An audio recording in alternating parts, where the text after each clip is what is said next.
প্রিয় BA third সেমিস্টারের অনার্সের ছাত্রছাত্রীরা, তোমাদের যাদের অনার্সে এডুকেশন সাবজেক্টটি রয়েছে তাদের জন্য আজকের এই ভিডিওটি অত্যন্ত গুরুত্বপূর্ণ। কারণ আজকের এই ভিডিওতে আমি তোমাদের অনার্সের যে তোমাদের পেপারটি রয়েছে DSCC4, সেই পেপার থেকে আজকে আমি গুরুত্বপূর্ণ সাজেশান দিয়ে দেবো। যে প্রশ্নগুলো বলবো খুব ভালো করে যদি প্র্যাকটিস করে যাও, একদম তোমরা প্রশ্নপত্রে কমন পাবে। তো চলো আমরা দেখে নিই আমাদের এডুকেশন অনার্সে DSCC4-এ কী রয়েছে। সোশ্যালজিক্যাল ফাউন্ডেশন অফ এডুকেশন, শিক্ষার সমাজতাত্ত্বিক ভিত্তি। তো এই সাবজেক্ট থেকে আমাদের কি কি প্রশ্ন পড়তে হবে চলো দেখে নিই। আমাদের সিলেবাসটি রয়েছে, তোমাদের আগেও আলোচনা করেছিলাম, একবার দেখে নাও। শিক্ষার সমাজতত্ত্বের অর্থ ও সংজ্ঞা, ঠিক আছে। এখানে রয়েছে আমাদের কি শিক্ষার সমাজ বিজ্ঞানের অর্থ ও সংজ্ঞা রয়েছে, সমাজতত্ত্ব ও শিক্ষার মধ্যে সম্পর্ক, শিক্ষার সমাজতত্ত্বের প্রকৃতি ও প্রসার বা পরিসর। এখানে তারপর রয়েছে দেখো ইউনিট 2-এ সোশ্যাল গ্রুপ, সামাজিক গোষ্ঠী রয়েছে, ঠিক আছে। সেখানে রয়েছে আমাদের কি কি সামাজিক গোষ্ঠীর অর্থ, সংজ্ঞা ও সামাজিক গোষ্ঠীর প্রকারভেদ, প্রাথমিক, মাধ্যমিক এবং তৃতীয়। সামাজিকীকরণ প্রক্রিয়া ধারণা, ঠিক আছে। সামাজিকীকরণ প্রক্রিয়ার পরিবার ও বিদ্যালয়ের ভূমিকা। তারপর রয়েছে দেখো ইউনিট 3 থেকে শিক্ষার সামাজিক পরিবর্তন ও যোগাযোগ, ঠিক আছে। এগুলো রয়েছে, আমরা তোমরা পারলে একটু স্ক্রিনশট তুলে নিও, ঠিক আছে। এবং যারা আগে দেখেছো তারা স্কিপ করতে পারো। চলো আমরা শুরু করি আমাদের কোশ্চেন। তো কোশ্চেন প্যাটার্ন আগে একটু দেখে নাও। আমাদের ব্রড কোশ্চেন 4টের মধ্যে 3টে করতে হবে 10 নম্বরে, 500 শব্দের মধ্যে। 5 নম্বরে 5টি প্রশ্ন করতে হবে, 6টি দেওয়া থাকবে, এবং 2 নম্বরে 10টি প্রশ্ন করতে হবে। তো আমাদের 10 নম্বরে যে 3টি প্রশ্ন করতে হবে এবং 5 নম্বরে যে 5টি প্রশ্ন করতে হবে, এই প্রশ্নগুলো কোনগুলো পড়লে আমরা কমন পাবো সেই প্রশ্নগুলো নিয়ে আলোচনা করব। এবং তোমাদের 5 নম্বরের কোনটা আসবে এবং 10 নম্বরের কোনটা আসবে এটা ডিসাইড করা বা চুজ করা খুবই মুশকিল হয়, অসম্ভব ব্যাপার হয়। কেন? একটাই কারণ এখন তোমাদের সিলেবাস কিন্তু নিউ সিলেবাসে তোমরা পরীক্ষা দিচ্ছ। হ্যাঁ, পুরনো ইয়েতে রয়েছে, সেগুলো দেখে অনেকেই করবে 5 নম্বরে। তবে আমি তোমাদের বলবো, ধরো তুমি 5 নম্বরে যে প্রশ্নটা তুমি করে যাচ্ছ সেই প্রশ্ন ধরো 10-এ চলে আসলো, সেক্ষেত্রে কিন্তু অসুবিধায় পড়বে। তো আমি তোমাদের আজকে 10 নম্বরের প্রশ্নগুলো নিয়ে আলোচনা করব। যে 10 নম্বরের প্রশ্নগুলো বলবো সেগুলো যদি ভালো করে করো, সেখান থেকেই 5 মার্কসেরও প্রশ্ন তোমরা কমন পাবে। তো কিভাবে কি পড়লে তোমরা মিনিমাম 4টে 5 নম্বর এবং 3টে 10 নম্বরের প্রশ্ন অ্যাটেন্ড করে আসতে পারবে, মানে ওখানে 30 এবং 20 নম্বর 50 অ্যাটেন্ড করে আসতে পারবে মিনিমাম, আমি বলছি। ম্যাক্সিমাম 5টাই প্রশ্ন তোমরা 5 নম্বরে পাবে। তো চলো দেখে নিই। এবং তোমাদের এই সাবজেক্টের একদম স্টাডি মেটেরিয়াল আমার রেডি ছিলই আগেই।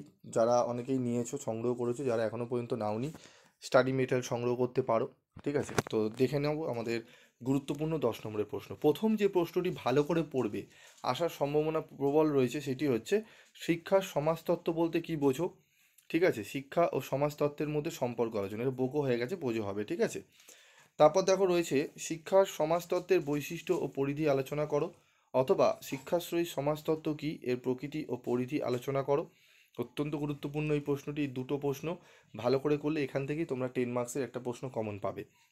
এবং তোমাদের 5 নম্বরে কীভাবে আসবে দেখে নাও। ধরো তোমাদের দিয়েছে অনার্সে শিক্ষার সমাজতত্ত্ব বলতে কী বোঝো, শিক্ষা ও সমাজতত্ত্বের মধ্যে সম্পর্ক আলোচনা করো। এই প্রশ্নটি ধরো 10-এ দিয়েছে, 5-এ দেবে তোমাদের শিক্ষার সমাজতত্ত্বের পরিধি আলোচনা করো, ঠিক আছে। 5টি পরিধি বা 5টি বৈশিষ্ট্য বা প্রকৃতি এরকম দেবে। বৈশিষ্ট্য বা প্রকৃতি কিন্তু একই, আমি সেমভাবেই তোমাদের আমি উত্তরটা করেছি। প্রকৃতি এবং বৈশিষ্ট্য তোমাদের একটা উত্তর লিখলেই হবে, ঠিক আছে, প্রায় সিমিলারই থাকে।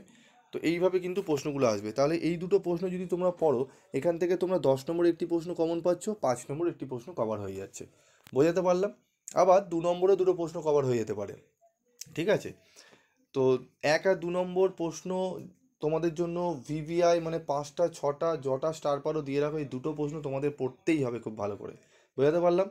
চলো এবার হচ্ছে দেখো 3 নম্বর প্রশ্ন, অত্যন্ত গুরুত্বপূর্ণ এই প্রশ্নটি। সামাজিক গোষ্ঠী কাকে বলে, বিভিন্ন প্রকারের সামাজিক গোষ্ঠী সম্বন্ধে সংক্ষেপে লেখো। এই যে প্রশ্নগুলো দিচ্ছি, এই প্রশ্নগুলো যদি ভালো করে করো, এর বাইরে কোনো প্রশ্ন পড়ার দরকার নেই, এখান থেকে প্রশ্ন কমন পাবে, ঠিক আছে। সামাজিকীকরণ কি, শিশুর সামাজিকীকরণে পরিবারের ভূমিকা লেখো।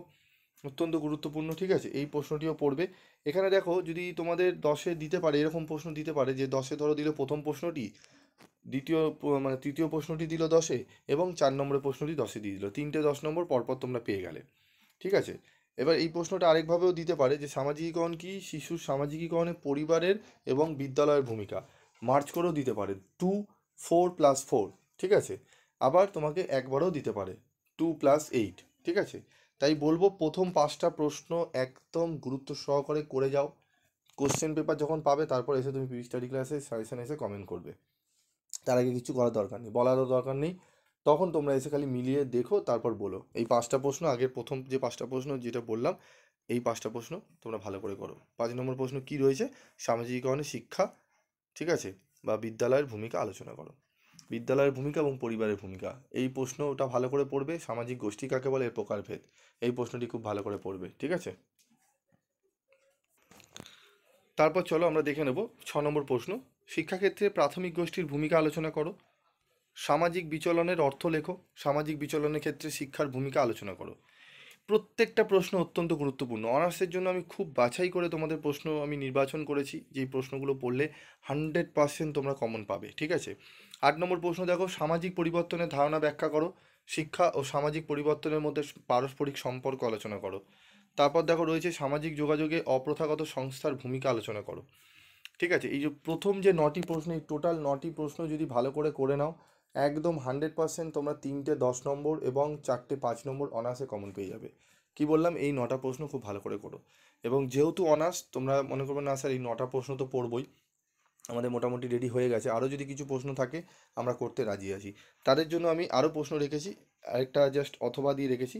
সামাজিক যোগাযোগ বলতে কী বোঝো? সামাজিক যোগাযোগের ক্ষেত্রে যে কোনো দুটি অপ্রথাগত সংস্থার আলোচনা করো। এই 9টির বাইরেও অনেক প্রশ্ন রয়েছে, যারা স্টাডি মেটেরিয়াল সংগ্রহ করবে সেখানে এক্সট্রা প্রশ্ন দেওয়া রয়েছে। তবে এই যে 9টি প্রশ্ন আমি দিলাম, এই 9টি প্রশ্ন যদি ভালো করে করো, 3টে 10, আর আমি আরেকটা কি বললাম, 5 নম্বরের 4টি প্রশ্ন কমন পাবে, এবং 2 মার্কসেরও কোশ্চেন এখান থেকেই তোমরা কমন পাবে।